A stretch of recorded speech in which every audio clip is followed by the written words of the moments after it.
उपमुख्यमंत्री कनक वर्धन सिंहदेव पाठ पुस्तक रे त्रुटि प्रसंग में दोषी विरोध में कार्यानुष्ठान हेबो बोली कहिसेंती। मनीष मात्र के भूल अछि, एही भूल सुधारिबा को समय लागिबो। एहा सहित आगामी दिन में भूल हेबो नाही बोली कहिसेंती कनक वर्धन सिंहदेव।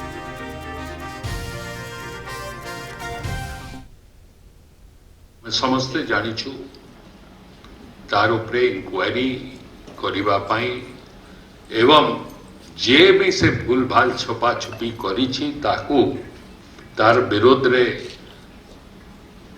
एक्शन नेबा पई माननीय मुख्यमंत्री निर्देश ऑलरेडी देई सारी छन।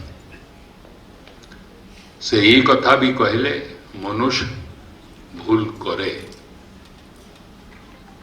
मनुष्य जब भूल करे से भूल को सुधारिबा पई भी मनुष्य को हमें सुजोग देवा दरकार। मु आशा करुछि कि आगामी दिन रे सेमतिया भूल हेबो नहीं, ता उपरे आमे समस्ते एक हेकरी कार्य करिबा।